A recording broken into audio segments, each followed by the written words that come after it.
Yes? Yes. And on we go. Good. Hi. Welcome, everyone.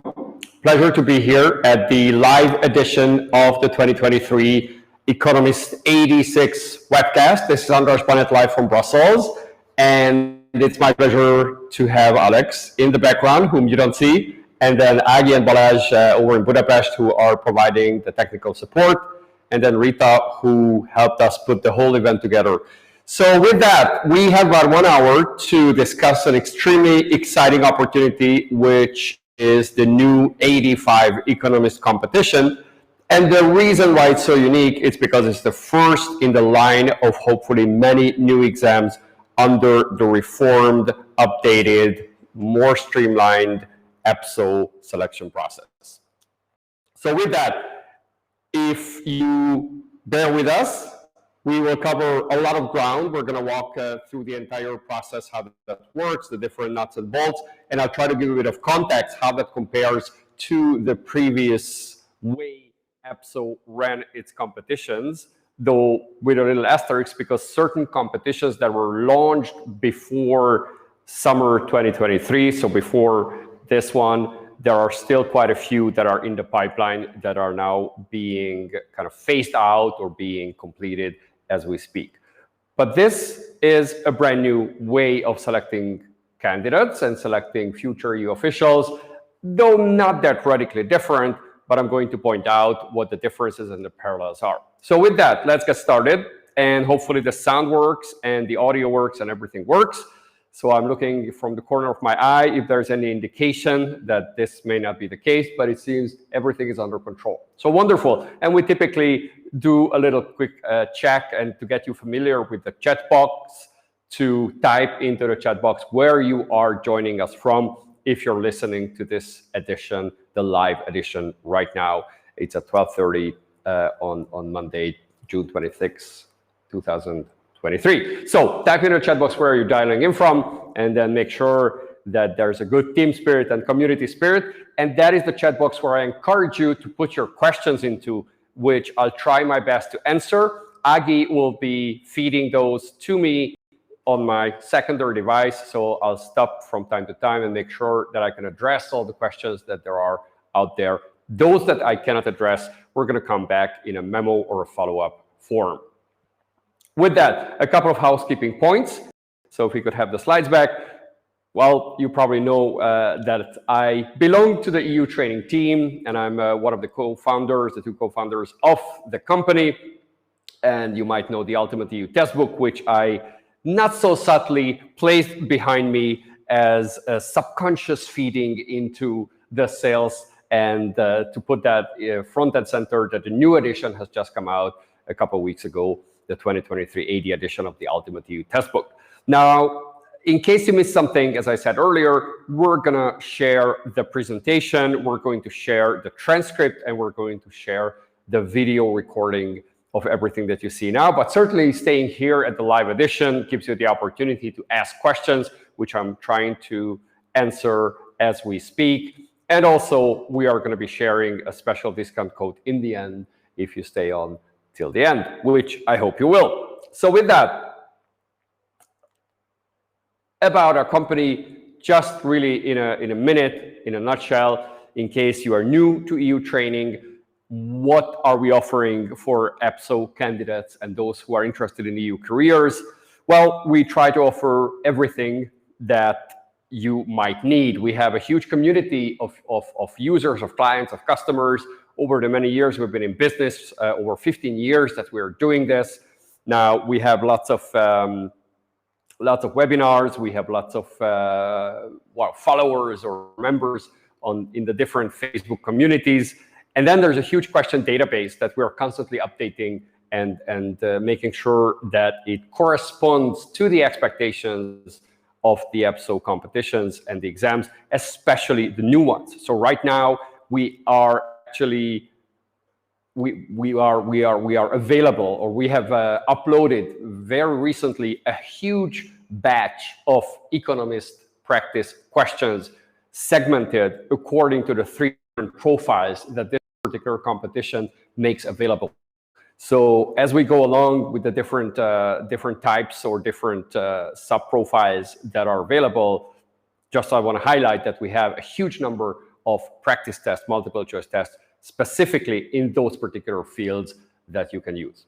So moving on, in terms of questions used, lots of webinars, lots of people have participated in those. Some of those webinars, I ran those depending on the topic, and some were done by weeks. And then, as I said earlier, you can get hold of these at a special discount rate, though a large number of these webinars and ebooks and other resources are completely free of charge. A certain part of them require paying. So with that, the new selection process, what does it look like? What has changed? What has not changed? Where do we suggest you focus your attention and your preparation on? Well, the new system is streamlined and fairly straightforward. So there are a couple of basic steps that you will need to go through, and the idea is to simplify it and make it much faster. So the first one is submit an application after you have filled out the necessary information on your EPSO profile. You are requested to upload documentation that proves the certain credentials that you claim to have, and that will sit in your digital profile that EPSO looks at, or more specifically, the selection board looks at. And then at one point, you will be invited to sit tests. And I presume, or I assume some of you will be asking, when can I reasonably expect those tests to take place? As we know, the deadline is roughly in a month. I'm going to come back to that in a few seconds. And then when the tests are going to take place. Now, our guess is that August is going to be a fairly low season, and probably no exams are going to be run at that time. So chances are that from the end of August, or perhaps the last week or so of August, the exam invitations and the booking period and all of that will happen. So in the spirit of speeding up the process, they're probably not going to wait very long, especially since the exams themselves are going to be remotely proctored, meaning you will not need to go to any exam center. You will be requested to do that on your own device or a device that you can get hold of and take the test remotely. Now, what are those tests? Essentially three kinds of tests. One is the abstract verbal numerical reasoning test. So as we say, computer-based test, reasoning skills. Number two will be the field-related MCQ. Now, that abbreviation means multiple choice questions, or quiz, if you will, but typically multiple choice question. Again, these are, as the name suggests, multiple choice, computer-based, kind of closed kind of questions, right? That these offer different answer options, and you need to pick the one that you think is accurate. And then last but not least, there's a case study, which opposed to the multiple choice questions is a little more open-ended and a little more nuanced exercise, where you need to draft a certain memo or a summary or a briefing or a similar kind of document based on background information that you will be given, and present that as your best written input to a certain question or to a certain assignment. These are the tests. That's it. There's nothing else in the process within the limits of the selection procedure. So as you may have noticed, there's no oral test, there's no oral exam, there's no interview, there's no assessment center anymore. At that point, if you have succeeded, you passed all these different tests with good scores, and that's something that I'm going to come back to. What are the limits and what are the thresholds? But as long as you passed all these tests, you will be presumably placed on the reserve list, but there is an eligibility check, making sure all the documents and all the formal declarations that you've made match the requirements. If that is the case, that's when the reserve list is drawn up, and that's when you become recruitable. At that point, you are called a laureate, not candidate. So you have secured a place on the reserve list, which is sufficient, or let me rephrase that, which is necessary but insufficient for you to get an EU job. The reason I say insufficient is because you still need to be invited to a specific job interview, which is the recruitment phase. So the reserve list makes eligible to be invited to specific job interviews to fill in a vacancy and be hired. So that's absolutely necessary, but then there's the extra step, as it's always been, to be invited for a specific job and then undergo essentially a job interview, though there might be another requirement at that point that you may be requested to do another exercise, but that is entirely up to the recruiting Directorate General or unit for that matter, or institution, how they wish to select the specific candidates, or at that point, the specific laureates to fill in a given. So again, that's a very small, but certainly important part at the very end of the process. So let's walk through the different stages and see where the pitfalls, the difficulties or the challenges might be, so you can be as well prepared as possibly you can. Economist competition review. What is this whole story about? Why is it a special opportunity? What makes it unique? What are the kind of broader ideas around it? And then we're going to look at the steps, which I have just briefly outlined in more detail, what exactly you need to do and what are my pieces of advice for you to pass this particular competition. Now, let's start with the very how many positions are available on the reserve list, right?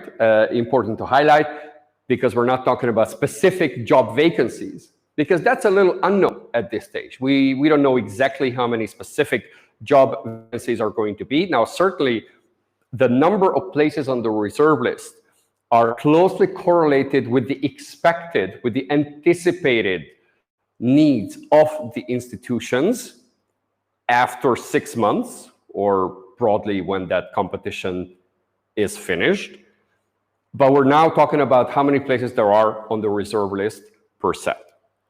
As you certainly know, and it's been communicated by EPSO itself and in the official journal, which is the only official source of information, they've said, well, macroeconomics, macro and microeconomics, 300 places, financial economics, 348 places, and industrial economics, 320 places on the reserve list.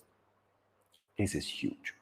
This is an extremely significant number of places on the reserve list.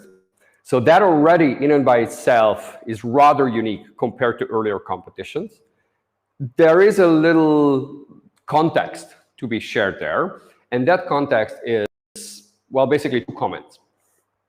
One is that there's certainly a great need from all the EU institutions to hire economists. Full stop. That is unchallenged and undebatable, because they are in a great need. There's a great demand for economists of all kinds. Number two is that the reserve list and the size of the reserve list has been a little increased. So that is a bit of a tricky situation, and I want to be completely honest with you the way we see that and the information that we have from EPSO. It's kind of said, kind of declared that not everyone from the reserve list are going to be hired, and only certain percentage, which again, there are estimates whether it's 50% or 40 or 60 or what the proportions are going to be, but that certain percentage of candidates will be eventually hired. So that also means you need to go through the process and do everything you can to be placed on the reserve list, but your job, your work is not entirely done at that stage. You still need to be sure that you're going to be invited to specific job interviews and then eventually be hired. Now, we also have certain materials for that. I did a webinar some time ago that's called How to Get a Job Once You're on the Reserve List. And there are different tips and resources and things that you can rely on and ideas that you can peruse. For the sake of today's conversation and how do you actually get on the reserve list, this is the process that I'm going to run you through. So Before we get there, where are you going to work?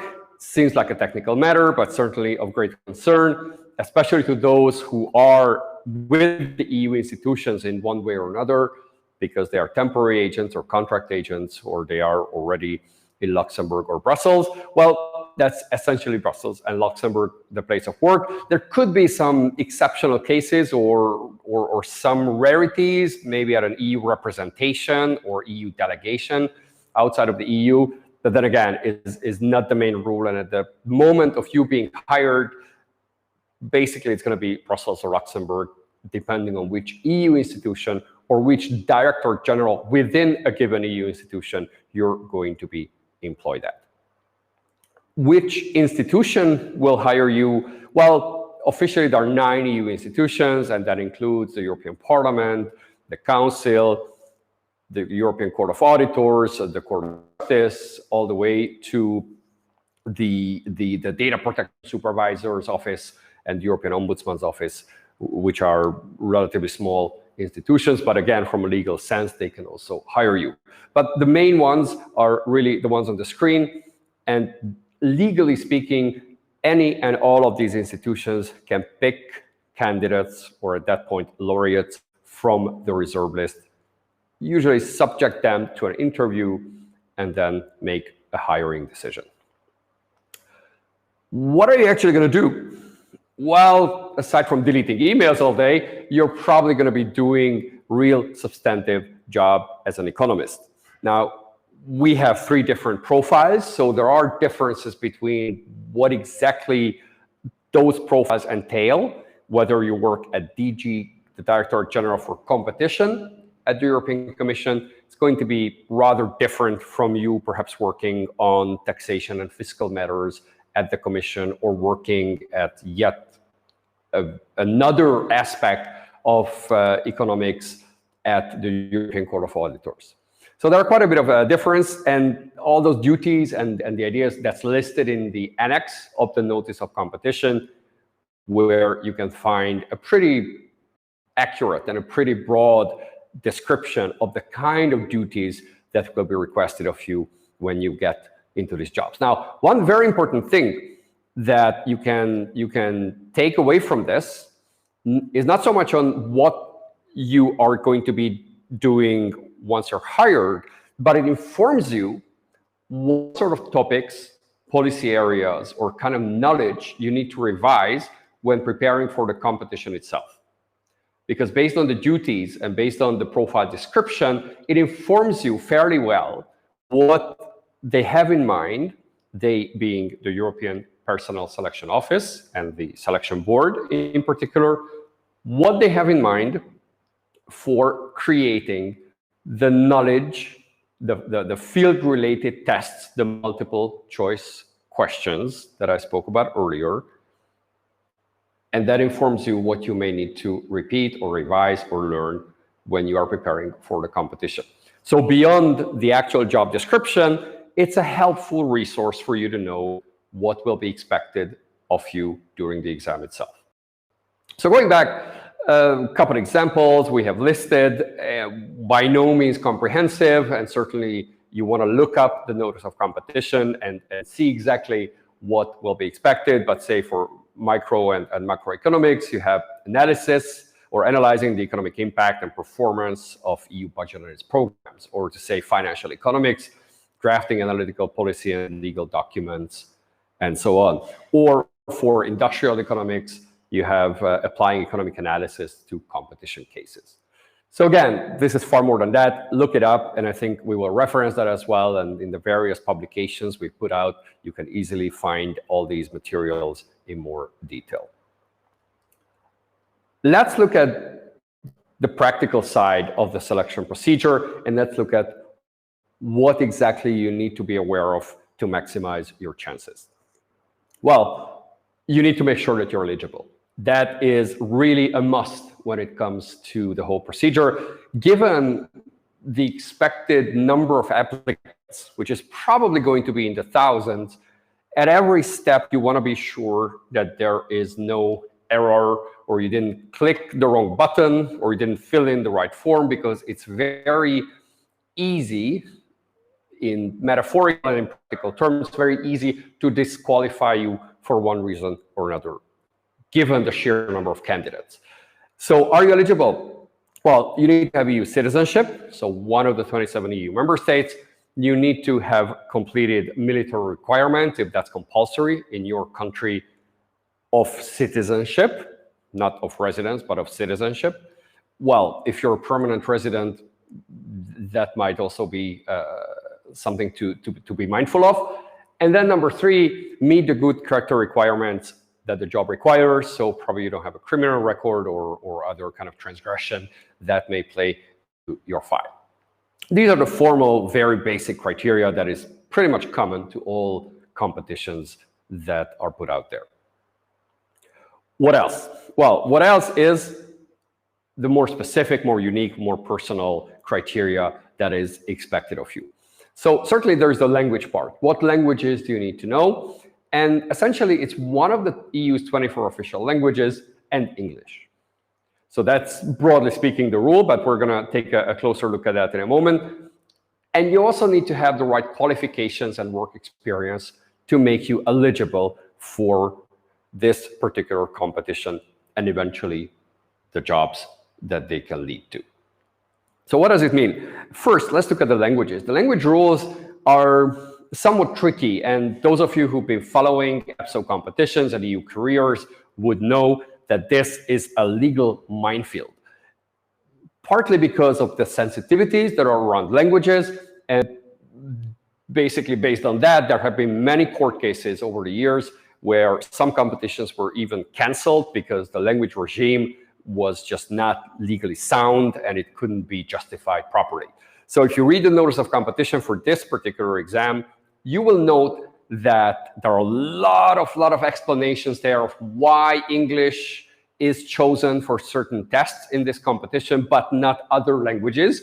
Read French, German, Italian, Spanish being the most widely spoken languages, to make sure that this is legally waterproof or watertight, and it's not going to be challenged in the court.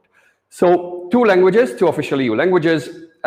So basically a thorough knowledge of one of the 24 languages of the EU, which is probably pretty easy if you were born and or lived in the EU.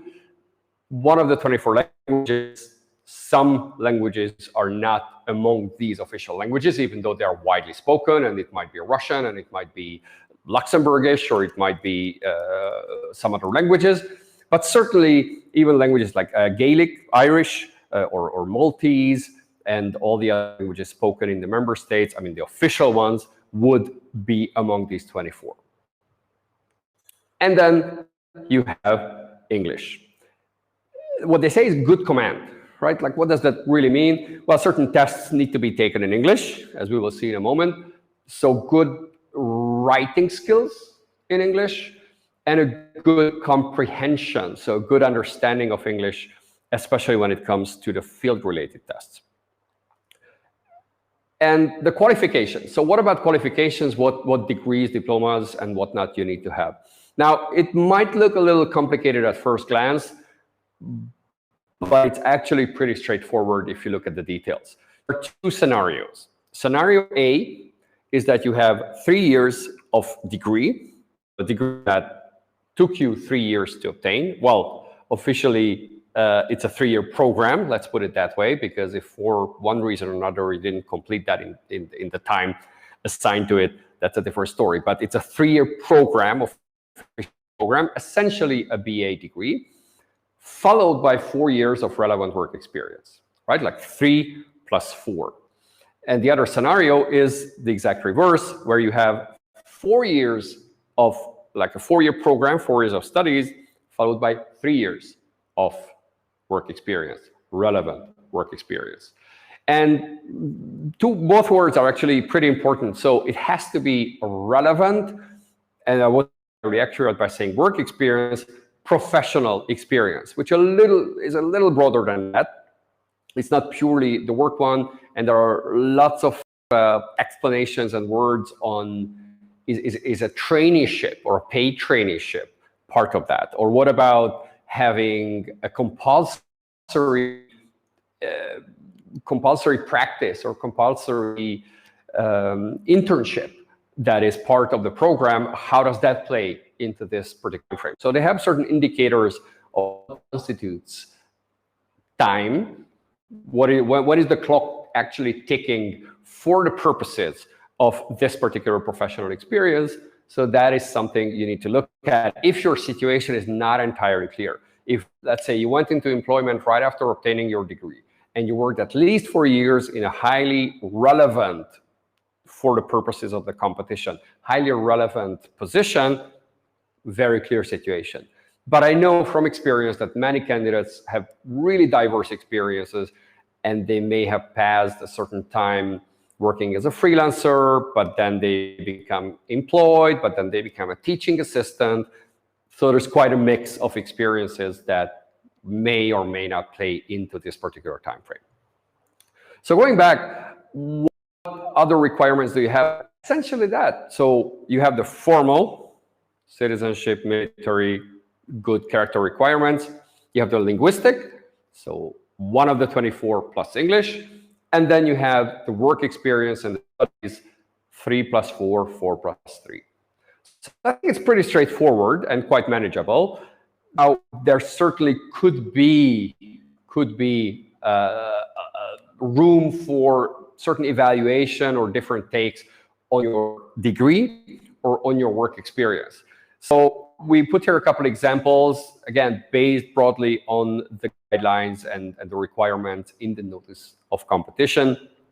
And just for the sake of reference, so you see that like the fields of study, economics, well, that's probably pretty clear that it qualifies you for an economics competition, right? Relevant experience could be in a consulting firm or some think tank or similar, especially for field 1.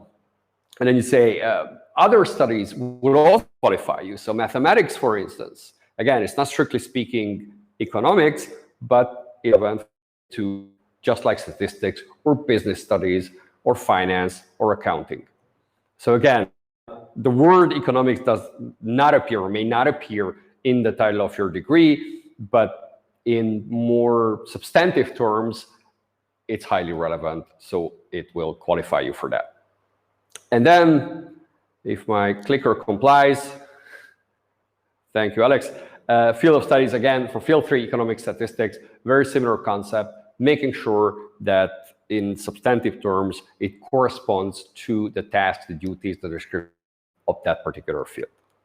So, why is this a great opportunity? I will not tell you before I look at the questions. I know many questions are coming in, so let me pick and choose a few. Right, so in no particular order, EPSO previously mentioned will publish a list of sources for preparing the field-related MCQ, but they did not. Do you think they will publish these sources? What can we expect? Now, this is based on perhaps understanding. What EPSO communicated so far is that for the EU knowledge questions, so EU knowledge questions, they will publish the sources from which you can prepare. Now, EU knowledge questions are not part of this particular competition, and they're not going to be part of the so-called specialist competitions. EU knowledge is only part of the so-called generalist competitions, which are planned for later this year, November, December, still to be confirmed. But for this particular one, the field related, so the economics, micro, macro, financial, industrial, those questions, they've never said that they, meaning EPSO, have never said that they will publish the sources from which you can prepare. So we are currently actually trying to collect a couple of good sources from our experts and from our broader network that they recommend as good resources, textbooks, ebooks, videos, whatnot, that we can recommend. But then again, we are not EPSO, we're an independent company. We give you guidance, we can give you certain hints or pointers which sources you might want to use, but EPSO is probably not going to communicate anything in their official capacity as a resource from which you can prepare for this exam. Next one, is it correct that EPSO notice indicates that a diploma degree in economics is necessary? Hence, if my degree is different by studying economics, would that be acceptable? I believe I just answered that question. So you don't necessarily have to have a degree in economics per se, but it's more about what you studied and not just the title of the degree, but in a more substantive way. How does the essence, how does the content of what you studies correspond to the requirements of the various profiles or the profile that you're applying to? By the way, I don't think I mentioned that, and I'm not sure we have a slide on that, but I want to be sure, rather say it twice than forget it. You can only apply for one of the three profiles, right? You need to choose from these three. And while you're economists, broadly understood economists, and you're far better in math than I ever will be, so you probably want to do a bit of probability calculation, saying, okay, how many people are likely going to apply for one field or another, and compare the number of places on the reserve list. And perhaps a little bit that informs you of your chances of success, or at least the proportion or the ratio between applicants and those on the reserve list. But then again, the main point being is you can only choose one of the three. And once the deadline is up, you cannot change your mind any longer. So you cannot go back and say, oh, by the way, I think I'm actually an industrial economist rather than an economist. So pick one. All right, maybe one more question. Will econometrics be tested? Oof, I guess. And again, if it's an integral part of the knowledge in a certain domain, in one or all three, then they surely will be tested. Now, we have our experts. And again, I'm the first to admit, I am not an economist myself. And I don't really know whether that particular area or body of knowledge is going to be tested. But if that is broadly a requirement for the knowledge that they are testing, I'm 100% sure that our expert had foreseen it. So in the multiple choice questions that we have made available and they are ready to be used practicing, that domain will be part of that. Okay, maybe just one more and then we move on.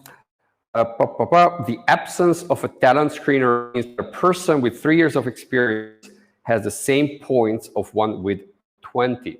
Now, those of you who may not know, there used to be, I can say at this point, a certain tool, selection tool, screening tool called the talent screener. This was typically part of an exam, a specialist exam like the one we're talking about right now, like economists or nuclear inspectors or any other where there's this specific domain that they are trying to look for candidates in, which is called talent screener. So the talent screener was basically a list of sometimes broad, sometimes quite pointed questions for which you needed to provide information from your professional background. So to say, do you have 5 experience working on this and that domain? If so, list those experiences. And then you would list that and provide information and context and background. I'm not going to go into any further detail because this is not part of the new system any longer. There's no more talent screener.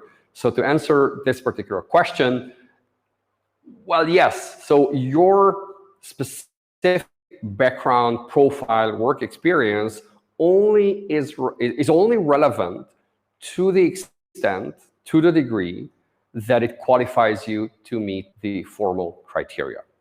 Beyond that, if you have 5 years of experience or 20, that is not going to play into the selection procedure. So the selection procedure is kind of a self-contained system where you need to meet those criteria. And once you do that, then you're good. Now, having 5 years of experience versus 20 might have an impact. It might be a relevant factor after the reserve list has been established. So at the point when you are actually called in for a job interview, that's when a potential employer, that being a head of unit in any of the institutions or any of the DGs, might say, okay, I need someone with a lot of experience. But then again, that is at the point of recruitment or possible recruitment. It's not part of the selection procedure. Right, let's go on. And I know there are many other questions. I'll try to come back to those as long, but I might cover certain aspects. A few words about salaries. We have a very handy and recently completely updated salary calculator on our website on eutraining.eu that you might want to play around and to see what are the factors that play into your salary, and then for your particular personal situation, whether you're married or not, have kids or not, whether you need to relocate or not, and many other elements and factors, you can all configure that. Again, it's an indication, it's by no means official, but certainly modeled on the official salary factors, salary calculators.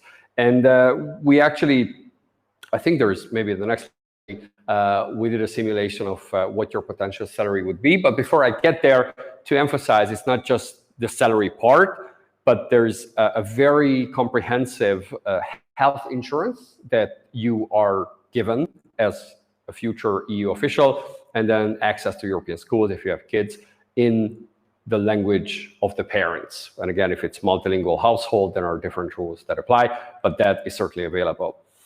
So yes, actually, here's the calculator.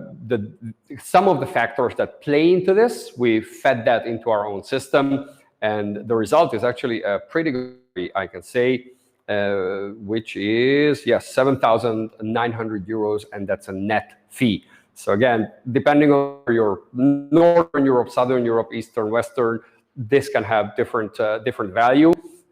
I'm saying that talking about purchase power parity to Economist, but then again, this is very attractive salary in Brussels for a kind of position. But then again, it's not just the salary, which is super important, but not the only important factor.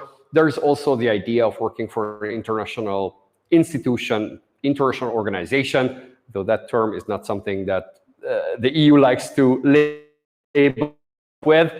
But again, an international environment and working for the European project and European integration and working on files, issues that are of that have a great impact on European policies and European matters. So again, there is certainly a deeper layer of someone would want to deal with this, but the salary is certainly an important factor. Competition phases. So let's actually focus on step by step what you need to do and how do you need to optimize your performance to land yourself on the reserve list. First one, application process, pretty straightforward, submitted in one of the EU's 24 official languages. So there you have the freedom to pick any language. And I'd like to emphasize, this includes English. You'll see in a second why that's actually important. And internally with our team, we had a quick discussion around that, whether this includes English, and by all means, yes, any of the EU's 24 official languages, English being one of them. Then you upload the supporting documents to your EPSO account. So have the degrees and those proving the work experience ready in the system, and make sure to apply before 27th of July. If you've heard me present on competitions before, you would know my mantra: do not leave that to the last moment. The servers can crash, you can miss your airplane, the dog can get sick, anything can happen. Do not leave that to the last moment. Be sure that you you finalize your application a couple of days before, and then you're all set. And also to decide with conscience which of the three fields do you qualify for, which of the three fields you prefer, and the one you want to that is really close to your heart and your mind at the same time.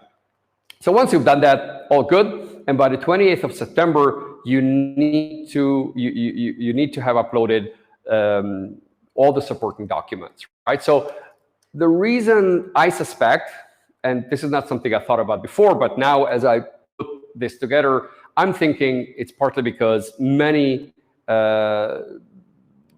job certificates or perhaps even degrees or whatever you need to get hold of may not be available so fast, or it may not be available during the summer. So they gave you this deadline of 28th September. It still gives you a couple months. How much is that? Well, basically 2 months to have those documents uploaded into the system. So that's pretty good. It doesn't need to happen by the time the application closes, but they gave you that deadline of the 28th of September. But these are easy formalities, but put a note in your Outlook calendar, Google Calendar, and whatnot. Be sure for these deadlines. Let's look at the core, the essence of the competition itself. Tests. What tests do you need to pass to qualify? Well, you know the building blocks, as I briefly outlined at the beginning, but let's take a closer look and see how these work in practice. So the first one is a bit of a kind of housekeeping around the test. Everything is online. Everything is remotely proctored, so remotely assisted and supervised, and it's all on the same day. Meaning you sit down in front of a computer, whether that's yours, whether that's a computer you got hold of. And as a side note, in this very space where I'm at in Brussels, we actually have a beautiful studio with fast internet and all the necessary tools. So if ever you need a space, you cannot have a silenced corner for the exam, or you don't have a computer where you have admin rights, so you can install a program, an app for any reason, because it's a corporate laptop or other, then you can get in contact with us, and then we rent out our little studio for EPSO exam takers and be in the best environment and ensure your chances are high. So that was my sales pitch, but going back to the actual details around the competition, it's certainly you can take the exam and take the test from anywhere in the world, making sure that you meet certain criteria with the computer and the space, and there's no external help available for you. So that makes the system pretty flexible and probably speeds up the whole process, and that's the main goal there. Computer-based test, the so-called CBT, computer-based test. It's not cognitive behavioral therapy, it's computer-based tests, a three-letter abbreviation that is often used to describe these kind of so-called psychometric tests that you need to sit in the context of an EU career exam. It must be taken in any of the EU's 24 official languages, except for English. And that is the idea, that is the point I referred to earlier, when we internally had to figure out, like, can the application be done in English? And the answer is yes, you can apply in any of the 24 official languages, be that Bulgarian, Greek, Portuguese, Latvian, you name it. Here, the so-called abstract verbal numerical reasoning, the CBT, computer-based tests, need to be taken in one of the 24 official languages, except for English, right? So that's a strange thing. Depends on your perspective. I mean, it's a novelty. I don't think there's ever been such a rule or requirement before, but that's the idea. And a very quick run through how these work. Those of you who have taken tests before would know it all too well. Others may be new to this, so very quick recap. And just to be sure that you understand if there's any change or new approach compared to earlier competitions. The answer is barely any. Verbal reasoning, 20 questions, 35 minutes. So that's a typical ratio that EPSO has typically applied, or the selection boards for particular competitions have typically applied. You have a verbal reasoning passage, so text passage, and you need to find the correct answer, and there are lots of ways where they try to confuse you, possibility versus fact, or certain generalizations or other tricks, but there's always one correct answer only. Numerical reasoning, 10 questions in 20 minutes, so 2 minutes per question is, again, not a lot, but it should be enough if you are well practiced and you know what to look for. What does it look like? Typically, there's a data table, and you need to do certain operations, mathematical algebra operations, data interpretation, reasoning, deduction, perhaps estimation, to find the correct answer. Abstract reasoning, I sarcastically could say everyone's favorite, because most people do not like abstract reasoning. But then again, those who are more in the world of numbers, broadly speaking, economists, I suspect, would be more comfortable with abstract reasoning. And again, the problem is not so much the difficulty of these particular tests. The problem or the challenge is the timing. You have 10 minutes and 10 questions. So that's not a lot, a minute per question. And there are lots of things to be said. We have webinars, we have live events, we have tutoring, we are preparing actually a brand new thing, which is a video explanation for numerical and abstract reasoning tests. More about that when it actually comes out in a couple of weeks. So we're providing a lot of tools and resources for you to learn the methodology linked to the abstract verbal numerical reasoning test and be sure that you are efficient and effective.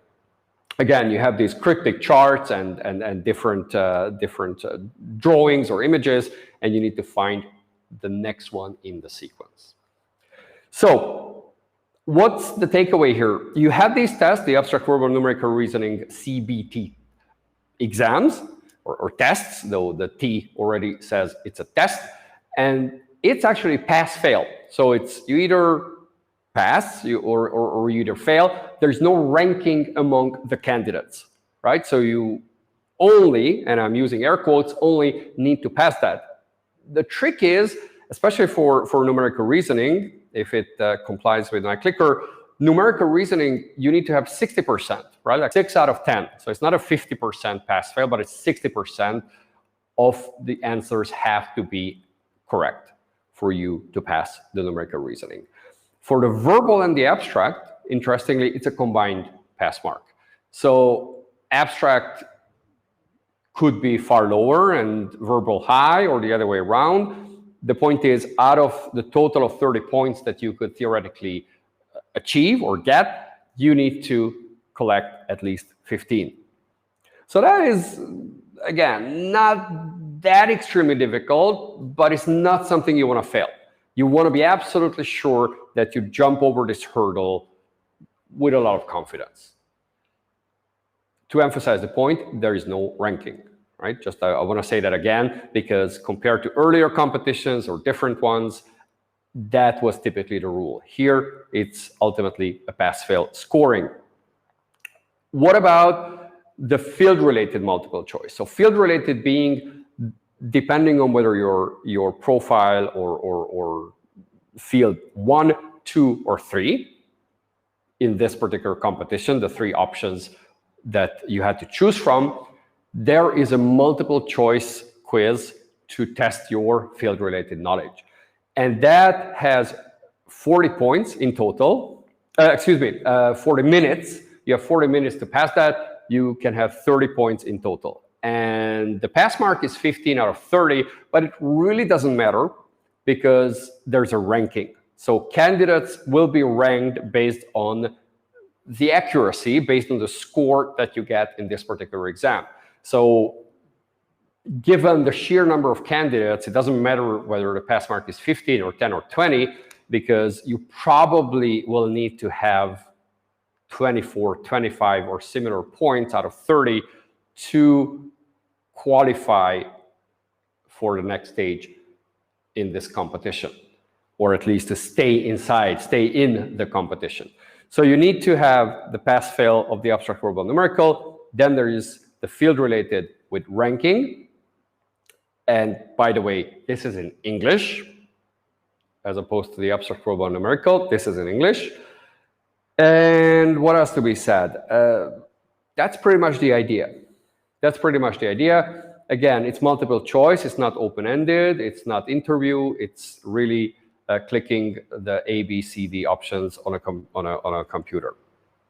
And this actually determines, meaning your ranking will determine whether you get to the next stage. Well, technically speaking, you will need to sit the case study as well. So it's part of the package. But whether or not your case study is actually going to be evaluated, or you're going to actually get a score on your case study, will depend on how you performed in this particular test. But then again, you need to sit all 3 main building blocks during the exam day, but this refers to the actual scoring, because EPSO and the selection board, ultimately, they don't want to score case studies for those who ranked very low in the field-related multiple choice quiz.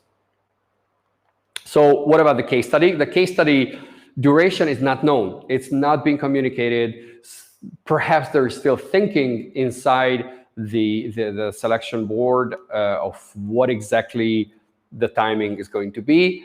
So as soon as we know that for sure, we're going to let you know, and presumably they will communicate that to you as well. So again, in all transparency, we don't know yet. We're guessing it could be 60 minutes or 90 minutes. Those are the typical time frames. Perhaps 2 hours, though that sounds a little excessive. But essentially, these are the options for a case study that have typically been the best practice. The scoring is from 0 to 10. So it's a very low range. So I was personally quite surprised to see that and saying, okay, why just 0 to 10? Because it has a big impact on the outcome. But for one reason or another, that's what they chose. And there's a press mark of 5 out of 10. And again, based on notice of competition, this is not a ranking factor, right? So whoever passes the case study eventually will get on the reserve list. So this is a little bit of I wouldn't say unknown, but it's not as well known as the other components. So we probably will be hearing more communication about this, and we'll make sure that we spread it to you. But at this point, right after the notice of competition's publication, which was a couple of days ago, this is what we know.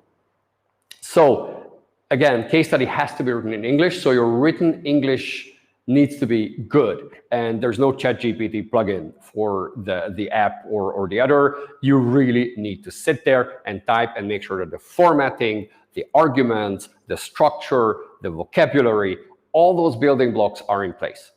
And by the way, if I'm not mistaken, we scheduled it for the 31st of August, a new case study webinar that I'm going with my colleague, Gisiana. So we already have resources for that. We already have case study simulation on EU training, but we're doing a brand new one. And hopefully by then we'll have even more information. But even if we only know what we know right now, there are a lot of good tips to be shared on how to write a good briefing, a good case study, a good written input. And then pass-fail, right? That's what I said earlier, that this is not ranked either. So basically, the only ranked exercise is the multiple choice test in the field. That's the only one where your performance matters relative to others. In the abstract verbal numerical and the case study, it's pass-fail with those details. Voila, so that's essentially the idea, and it determines who gets on the reserve list. And once you're on the reserve list, you are in the doorstep of the institution. As I said, it's necessary, but yet insufficient, because there's one more hurdle to jump over, which is getting an actual job interview invitation. So with that, eligibility checks are done at that stage, making sure that your declarations hold water, in the sense that whatever you have declared, the supporting documents actually support that, and they confirm and prove it. So some candidates may get in some trouble there, but again, it's probably a very small number of the candidates. So that's essentially the process, which, as you have probably understood by now, is pretty streamlined. Sounds like something that can be done fairly fast and efficiently. The remote testing might be a tricky thing, making sure that all candidates have equal access to internet and computers and all the rest. But broadly speaking, there are not a lot of permutations that can happen here. So on the reserve list, whether there's a ranking or not, probably no. So candidates are probably not going to be ranked, though sometimes they used to do occasionally for large competitions what they call merit groups. So that depends on the results. It usually didn't have a big impact on who got hired or who didn't. But again, there might be a similar approach. How many candidates, we know that, and the recruitment, I mentioned that a fair bit. So with that, that's pretty much the message. That's pretty much the system. That's pretty much how it works. So just to finish off on how to get a job, a couple of very broad, somewhat generic tips that we always share. Practice for some time and make sure you practice stuff that you feel you are weakest at. And again, not to have that overconfidence that certain parts where you say, oh, I'm really good in mathematics. I do numerical reasoning on the fly. I don't need to practice that. certainly, I have my interest to encourage you to practice using our materials, but on a very unbiased way, I do share that piece of advice that don't take that for granted. At least do a little bit of practice. Be sure where you are on the preparedness scale, depending on which particular component you are looking at. And then take time. So don't leave that for the last minute and say that in 2 weeks I'm going to get ready. Just get into the mindset, kind of mentally be focused that on the exam day, this is how I'm going to do my best, and be sure that I'm going to pass each etap. How you practice, up to you. There are different schools of thought. I often compare this to sports preparation, whether you do a bit of practice every day or a couple of times a week, or how do you actually schedule that, up to you. But be sure that it's on a regular basis. There's always methodology. There's methodology for the abstract or the numerical, certain methodology or certain good resources for the field related, and methodology by all means for the case study. What else do we have here? Persistence, yes. So not to give up, you might want to do a study group. You might want to join forces with some friends, even if ultimately they are competitors, but if they chose perhaps a different field, that helps. You're not exactly competitors to each other. And make sure that you keep that dynamism and that momentum up when it comes to the preparation, and doing lots of simulations to be sure that you're familiar with the interface, you are familiar with how this works in practice. So with that, let me just quickly jump to the code, and my clicker is just really acting up today. So there are lots of webinars, resources. I'm not going to say more about that. I just encourage you to check those out on our website. But I will leave the code up here for a second. By the way, there is a Facebook community specifically for this competition if you are on Facebook. But while I leave the code up there, I will look at a couple of questions there. Voila, there's the code. So let me pick a couple of questions. And as I said before, whatever I cannot answer now, we'll be happy to share with you, perhaps in a week or so, our follow-up message or follow-up responses. And if you have further questions, always feel free to send us an email where we're going to follow up. We're going to answer you to the best we can. So for the relevant experience and supporting documents, what if we cannot contact anymore the previous employer? Because the contract did not contain a detailed description of duties. I think if it's truly, let's say they went bankrupt or they are out of business, they disappear, or any other reason, perhaps a declaration on honor, like a good faith declaration from you describing that situation, or perhaps providing a former extract from the company registry that they went out of business. So anything that kind of proves your claims can help. Even a salary slip or bank transfer, you don't need to disclose amounts, but to say, yes, I collected salary from that particular company. Okay, a couple others. Do we know the validity of the reserve list? Will it be published at the end of the competition? Well, typically, in the past, it was 1 year. So a reserve list would be valid for a year or until another competition in the same field was published. And we don't yet know whether there's going to be an economist competition in a year or not, or what the plans are. I don't think EPSO itself knows it yet. So you can reasonably assume it's going to be valid at least for 1 year, possibly longer. So at least at this point, this is not something to be concerned about. As soon as you're on a reserve list, then you can do all in the toolbox to actually secure a job, to land a job. What else? If I have my own consultancy company, work for clients, how do I prove the content of the experience? So again, very important. I probably should have started the entire webinar with this, the disclaimer that I give you the best information I can, but I'm by no means the official spokesperson or official representative of any EU institution or EPSO itself or the selection board. So based on that, I think that if it's your own company and you had clients, again, you want to list it, you want to make a declaration. If there is anything else you can do, maybe get some sort of, not testimonial, but some sort of declaration from one of the clients to say, well, so-and-so consultancy has worked for us for this time period and they dealt with the following matters. kind of be prepared that you can get such requests from the selection board, and then you may need to get in touch with that client. So whatever you put there, try to look around and find whatever proof points you can bring in, because in some cases not possible, but in other cases at least certain indirect evidence can be brought in, even if it's not a tax authority extract or similar.